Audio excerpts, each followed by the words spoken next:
Hello friend, SP education में आपका हार्दिक स्वागत है। आज की क्लास में हम लोग झारखंड पीजीटी की क्लास करने वाले हैं। जैसा कि आप लोगों को कॉस्ट अकाउंट का मैं सिलेबस पूरा करा रहा हूं आप लोगों को, तो इसमें देखो मैंने पिछली क्लास में आप लोगों को बताया हुआ था कि लागत के बारे में। पिछली क्लास में मैंने लागत के तत्व के बारे में बात की थी।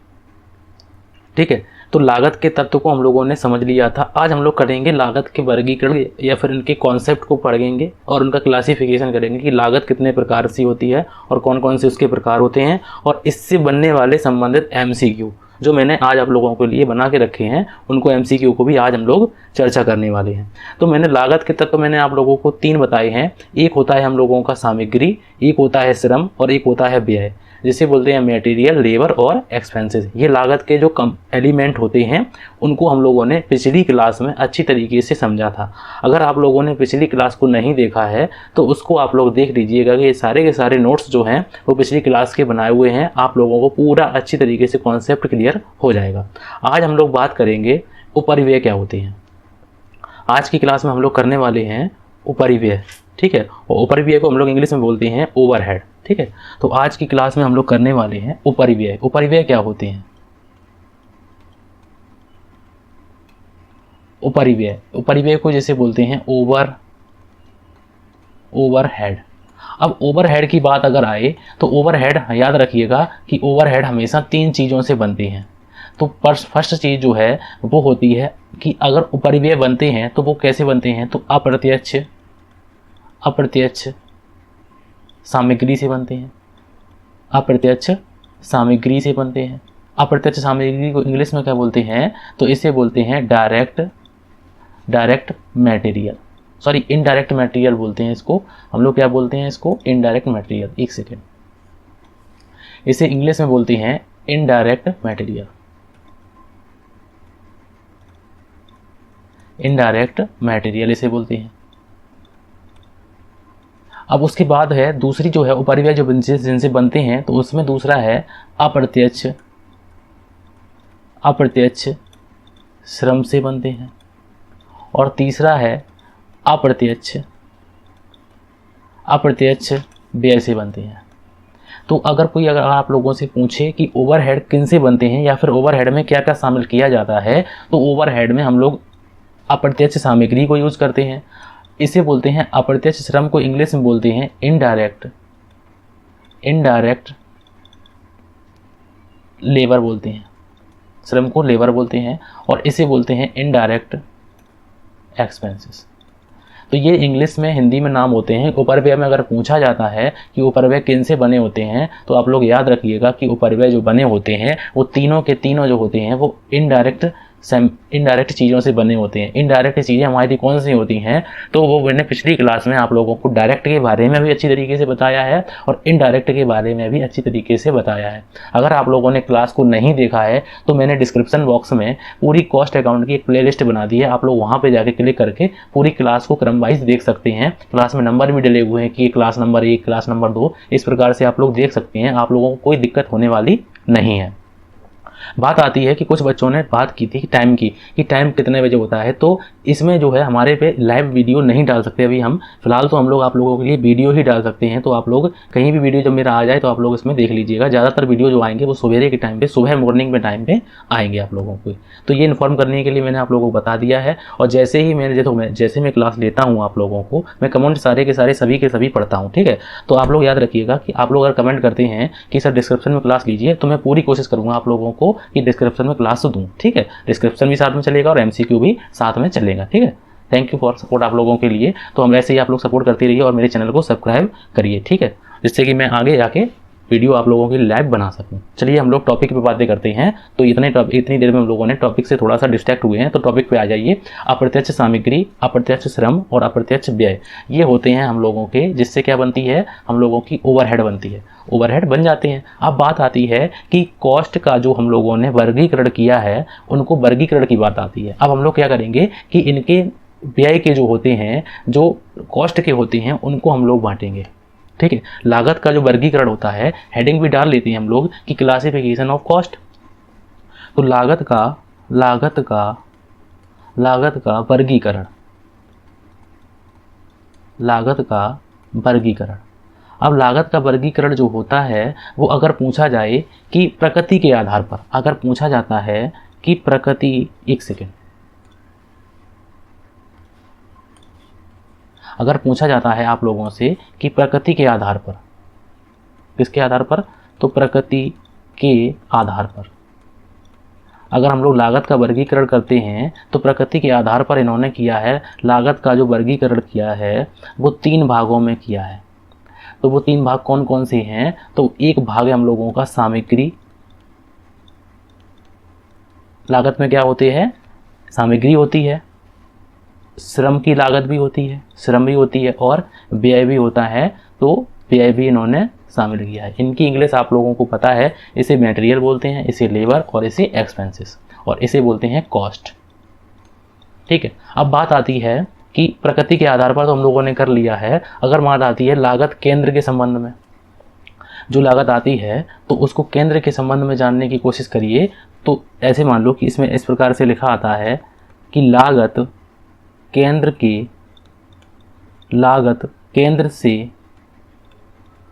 केंद्र से संबंध के आधार पर, संबंध के आधार पर। तो इसमें कितने प्रकार की होती है, तो इसमें जो लागत होती है वो 2 प्रकार की होती है। ठीक है, एक होती है हम लोगों की, कौन कौन सी होती है, तो एक होती है हम लोगों की प्रत्यक्ष लागत, और एक होती है हम लोगों की अप्रत्यक्ष लागत, ठीक है, लागत।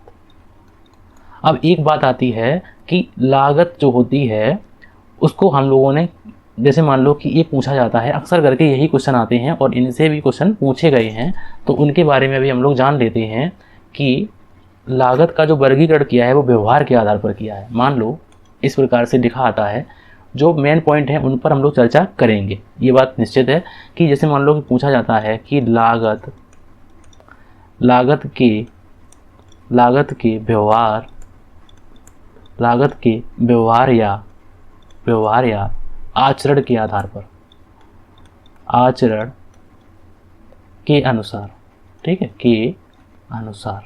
इसको इंग्लिश में भी जान लेते हैं क्योंकि ये ज़रूरी टॉपिक है, जहाँ ज़रूरत नहीं होती है वहाँ पर हम लोग सिर्फ हेडिंग की बात करते हैं, और इन पे हेडिंग भी ये मैंने आप लोगों को अच्छी तरीके से बताई हुई हैं कि सामग्री, श्रम और व्यय, ये पूरी क्लास, पिछली क्लास में मैंने बताया हुआ है। प्रत्यक्ष लागत क्या होती है ये भी बताया हुआ है, और अप्रत्यक्ष लागत क्या होती है ये भी बताया हुआ है। बस आप लोगों को क्लास को देखना है, पिछली क्लास को। लागत के व्यवहार या आचरण की बात करें तो ये होती है हम लोगों की 3 प्रकार की। अगर इस पर हम लोग बात करें तो इन्होंने बांटा है लागत को 3 प्रकार से। ठीक है, तो वो कौन सी होती हैं, तो वो होती हैं हम लोगों की 3 प्रकार की। कौन कौन सी होती हैं, तो एक इन्होंने कहा है कि एक लागत होती है स्थायी लागत। ये कैसी होती हैं, स्थायी। एक होती हैं हम लोगों की परिवर्तनशील। कैसी होती हैं, परिवर्तनशील। और एक होती हैं अर्ध परिवर्तनशील। कैसी होती हैं, अर्ध परिवर्तनशील।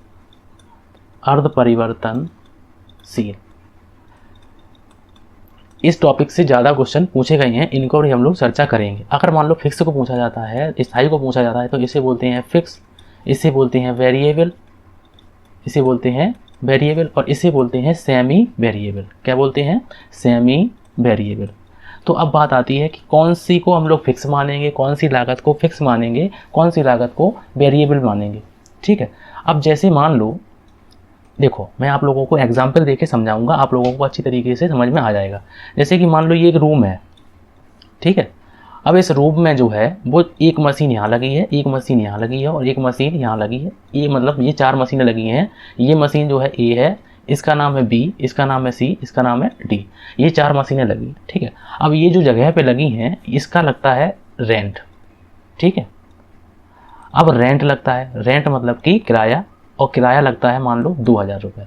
अब मान लो कि अगर हम लोगों ने पहले ही निश्चित कर लिया है कि हमें उत्पादन करना है, अब चाहे मान लो कि हम यहाँ पे 2 मशीनें और बढ़ा लें, ठीक है, तो भी किराया हम लोगों का 2000 रहेगा, या फिर 2 मशीनें और करा लें तो भी किराया हम लोगों का कितना रहेगा, 2000 रुपये। जैसे कि मान लो ये एक और अच्छी तरीके से समझाएंगे, तो ये जो मान लो कोई हॉल है, ठीक है। अब इसमें मैं कोचिंग पढ़ाता हूँ, ठीक। अब इसमें मान लो कि मेरे पास जब मैंने शुरुआत में कोचिंग पढ़ाई थी तो बच्चे कितने थे, मान लो यहाँ पे बच्चे थे मेरे पास, मान लो 5 बच्चे थे, ठीक है। अब 5 बच्चे जब आए, मैंने सोचा रूम ले लिया, अब रूम का किराया मान लो, रूम का किराया लग रहा है मान लो 1000 रुपये, ठीक है। तो रूम का किराया जो लग रहा है वो 1000 रुपये लग रहा है। अब उसमें चाहे हम 5 बच्चे पढ़ाएं, चाहे उसी में हम 10 बच्चे पढ़ाएं, तो रूम का किराया कितना लगेगा, 1000 लगेगा, ठीक है। तो चाहे हम उसमें 15 बच्चे पढ़ाएं, उसमें मतलब क्षमता के हिसाब से तो पढ़ाएंगे, रूम के जितनी बड़ी कैपेसिटी होगी उसी हिसाब से हम बच्चे बुलाएंगे। तो उसमें क्या होगा कि मान लो चाहे 10 बच्चे बुलाएं, चाहे हम 5 बच्चे बुलाएं, लेकिन रूम का रेंट तो वही रहने वाला है, ठीक है। अब बात आती है इसी प्रकार से मशीन कारखाने में किराया लगता है, तो मशीनें चाहे हमारी 4 हो चाहे 8 हो, अगर किराया पहले से फिक्स है तो वो हम लोगों का फिक्स हो गया। अब फिक्स जो किराया है वो किस में आता है, तो आप लोग कहेंगे कि किराया फिक्स में आता है। किराया जो होता है वो किस में आता है, फिक्स में आता है, ठीक है। अब मान लो परिवर्तनशील कौन से व्यय होते हैं, परिवर्तनशील लागत की बात करें हम लोग, परिवर्तनशील व्यय की बात करेंगे, तो परिवर्तनशील जो होते हैं उनमें क्या होता है, उनमें परिवर्तन बार बार होता रहता है, ठीक है। अब आप लोग सोच रहे होंगे कि रेंट तो आपने फिक्स बोल दिया, तो वेतन भी फिक्स बोल सकते हैं, वेतन भी फिक्स बोल सकते हैं, तो वेतन भी फिक्स में आ जाता है।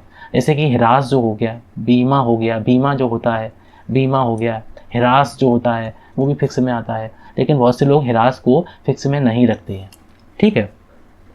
लेकिन ये 3 तो हो ही गए आप लोगों के, जो किराया, बीमा और वेतन, इनको हम लोग इसी में रखते हैं। जैसे मान लो कि कर हो गया, तो कर भी हम लोगों का इसी में आएगा, टैक्स। तो स्थायी में हो गए तो कौन कौन से आते हैं, तो मैंने आप लोगों को बता दिए। अब परिवर्तनशील की बात आती है कि परिवर्तनशील व्यय कौन से होते हैं, लागत कौन सी होती है।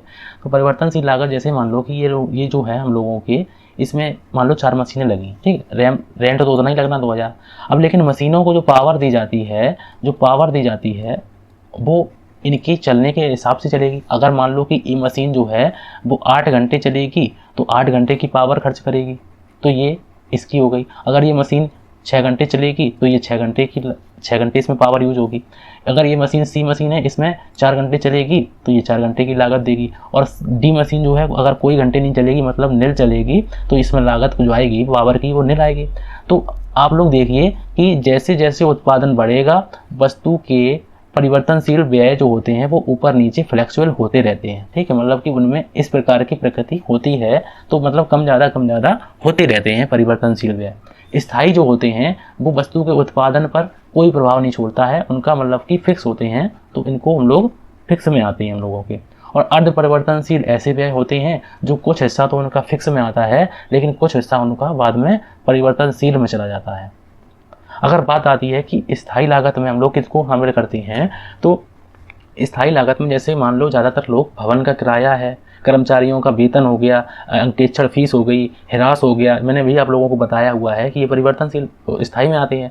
परिवर्तनशील में कौन से आते हैं, तो परिवर्तनशील में जैसे कि मान लो हम लोगों का ईंधन हो गया, ईंधन जिसे बोलते हैं फ्यूल हो गया, या फिर सामग्री हो गई, जो हम लोगों की जो डायरेक्ट मटेरियल होता है ना, तो उसको हम लोग इसी में रख सकते हैं, ठीक है। डायरेक्ट मटेरियल का देखो, मटेरियल तभी तो खर्च होगा जब आप लोग उत्पादन करेंगे, जितना ज़्यादा उत्पादन करेंगे उतनी मटेरियल ज़्यादा लगेगी। तो परिवर्तनशील व्यय ऐसे होते हैं जिनमें कम ज़्यादा होने की प्रकृति हो, और स्थायी वो होते हैं जिनमें कम ज़्यादा की प्रकृति नहीं होती है, मतलब समझ गए होंगे आप लोग। अर्ध परिवर्तनशील कौन से होते हैं, ऐसे व्यय जो कुछ हिस्से उनके सीमित होते हैं और कुछ हिस्से उसके बाद परिवर्तनशील हो जाते हैं। तो जैसे मान लो कि आप लोगों को मरम्मत जो होती है, रिपेयर जो होती है, वो कुछ सीमा तक तो आप लोगों की किस में आती है, स्थायी में आती है, लेकिन कुछ सीमा के बाद वह परिवर्तनशील में चली जाती है। परिवर्तनशील कैसे, क्योंकि अगर ज़्यादा उत्पादन करेंगे तो ज़्यादा हम लोगों को रिपेयर करानी पड़ेगी, ज़्यादा उत्पादन करेंगे और एक सीमा तक करेंगे तो हो सकता है कि मरम्मत एक बार करा ली, उसके बाद काम चलता रहेगा, ठीक है। तो मरम्मत सबसे बढ़िया एग्जाम्पल हो जाएगा आप लोगों के लिए। तो इस प्रकार से हम लोगों ने लागत के व्यवहार या आचरण के आधार पर जो है स्थायी लागत पढ़ी, हम लोगों ने परिवर्तनशील लागत पढ़ी और अर्ध परिवर्तनशील लागत पढ़ी।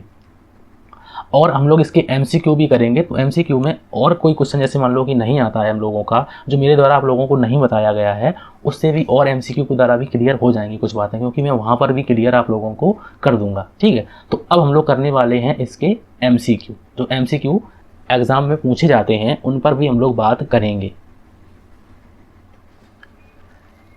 जैसा कि आप लोगों को आपकी स्क्रीन पर दिख रहा होगा, पहला क्वेश्चन मैंने MCQ में लिखा हुआ है कि एक सेकेंड, इसमें लिखा हुआ है कि मूल लागत में शामिल है। मूल लागत क्या होती है, तो मूल लागत में आप लोग याद रखिएगा कि मैंने आप लोगों को बताया हुआ है कि डायरेक्ट मटेरियल, डायरेक्ट लेबर और डायरेक्ट एक्सपेंसेस का योग जो होता है उसे हम लोग बोलते हैं प्राइम कॉस्ट।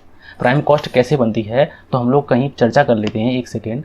मान लो कि प्राइम कॉस्ट बनानी है, ठीक है। अगर कोई आप लोगों से पूछे कि प्राइम कॉस्ट कैसे बनती है, प्राइम कॉस्ट जिसे बोलते हैं मूल लागत, हिंदी में क्या बोलते हैं, मूल लागत। अब मूल लागत कैसे बनेगी आप लोग खुद जानिए कि इसमें क्या क्या लगेगा। तो जो उसमें डायरेक्ट मटेरियल यूज़ हुआ है तो उसे बोलते हैं प्रत्यक्ष सामग्री। जो डायरेक्ट मटेरियल उसमें यूज हुआ है उसको शामिल करेंगे, डायरेक्ट जो उसमें लेबर लगी है उसको शामिल करेंगे, और डायरेक्ट जो एक्सपेंसेस उसमें हुए हैं उनको शामिल करेंगे।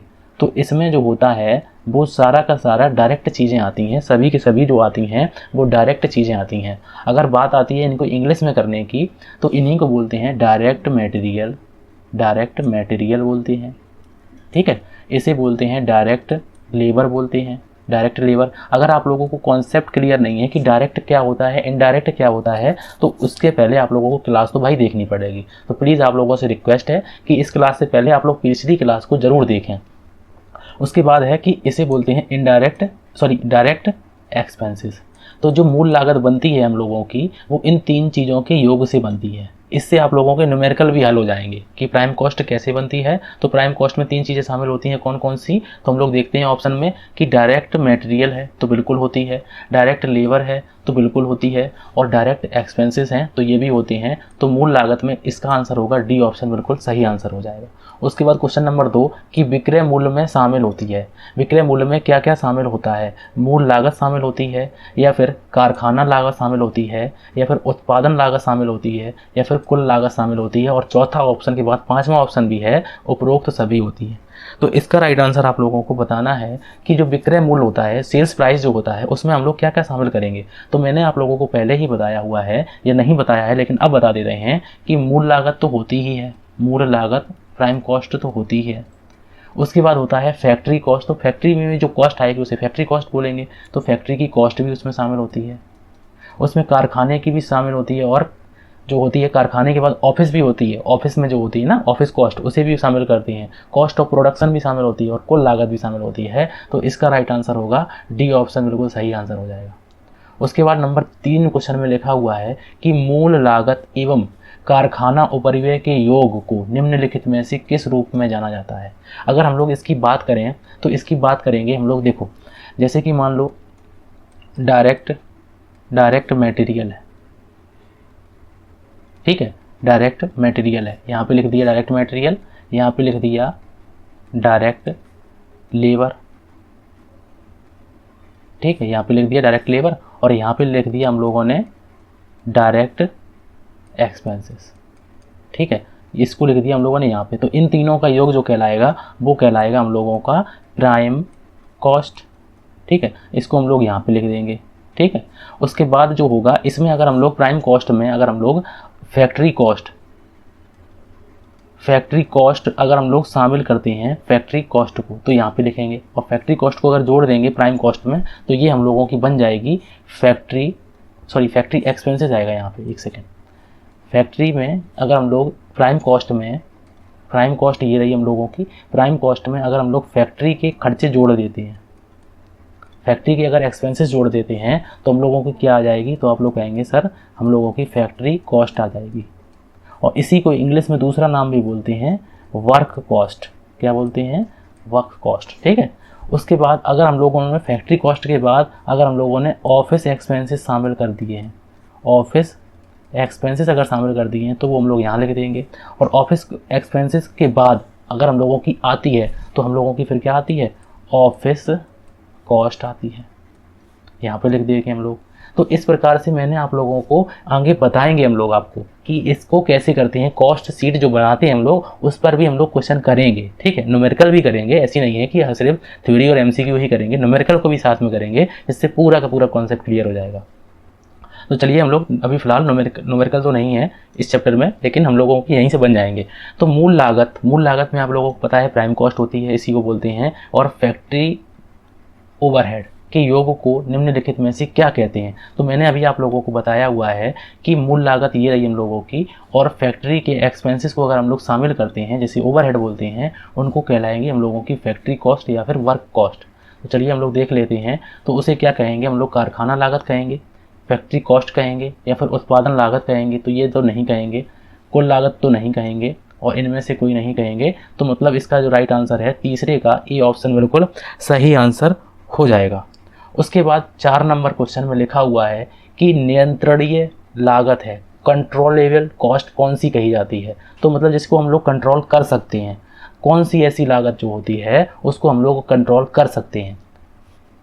तो परिवर्तनशील लागत होती है, स्थिर लागत होती है, अर्ध परिवर्तनशील लागत होती है, या फिर उपरोक्त में से कोई नहीं। देखो ऐसी लागत, देखो ऐसे मान लो कि ये जो है स्कूल खुले हुए हैं, मान लो कि ये फैक्ट्री खुली हुई है, यहाँ पे मशीनें लगी हुई हैं। अब कोविड के टाइम पे मान लो कि ये मशीन जो है, ये फैक्ट्री जो है वो रेंट पे ली थी किसी ने, मान लो 50,000 रुपये साल पे।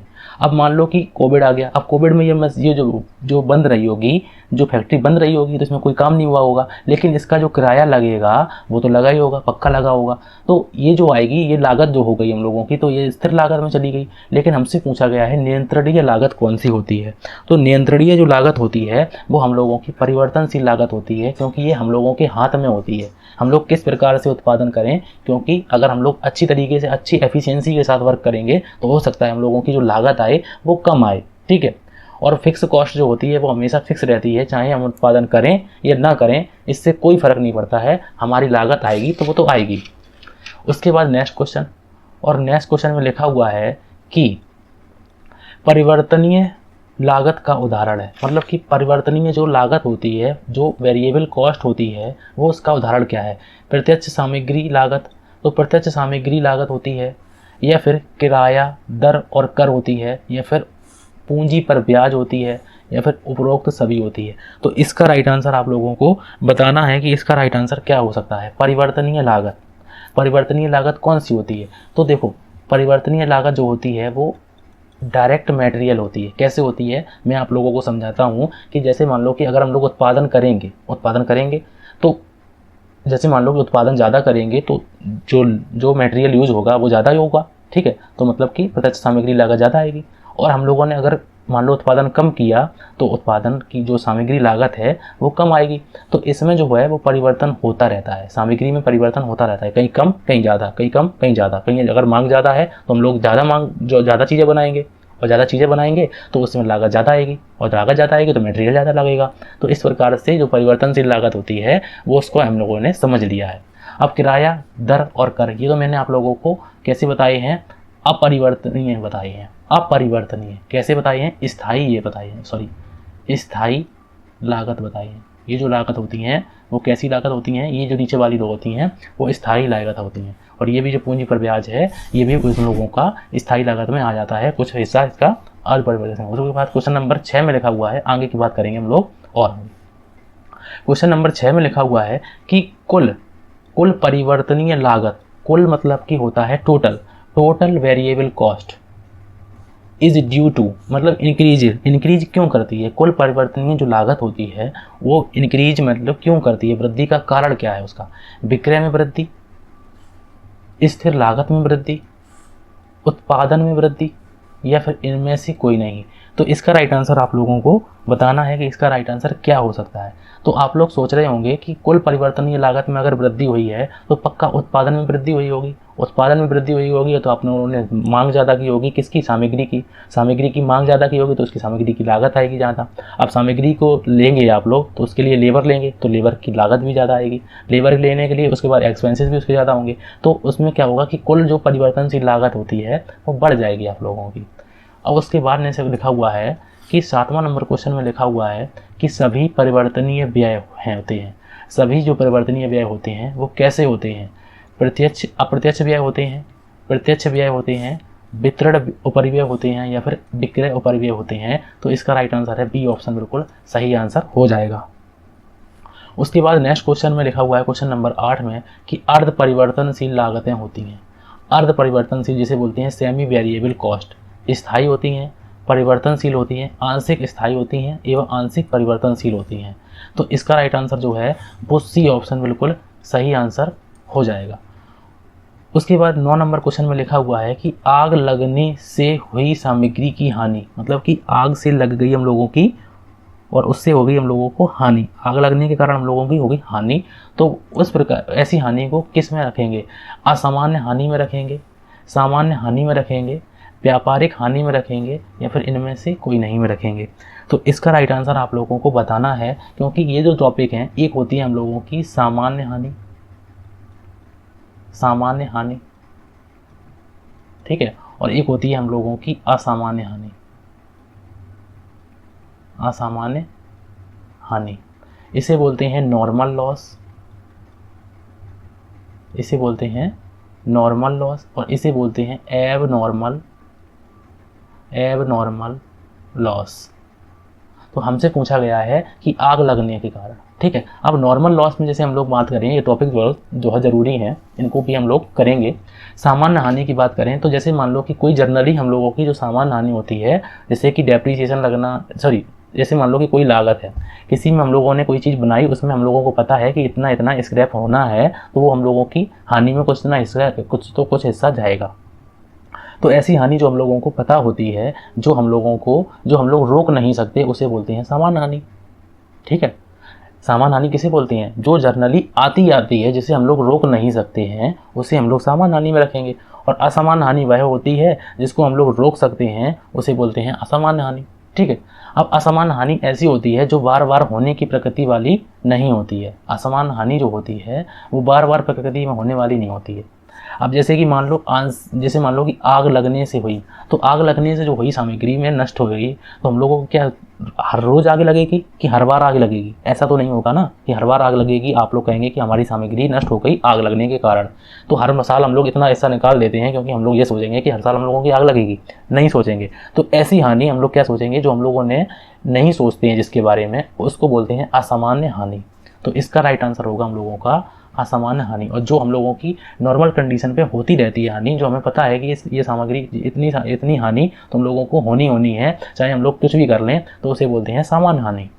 उसके बाद नेक्स्ट क्वेश्चन, और नेक्स्ट क्वेश्चन में लिखा हुआ है, एक सेकेंड,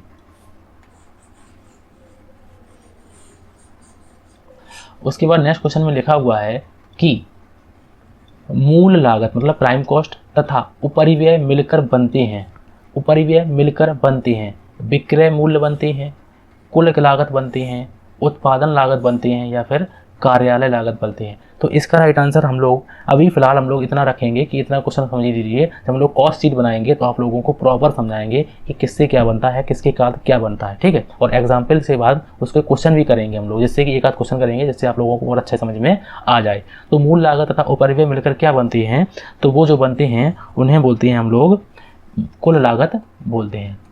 उसके बाद आज का हम लोगों का आखिरी क्वेश्चन है कि 11वां नंबर क्वेश्चन लिखा हुआ है कि निम्नलिखित में से एक को छोड़कर, मतलब इनमें से एक को छोड़कर समस्त व्यय कारखाना उपरिव्यय या परिव्यय हैं।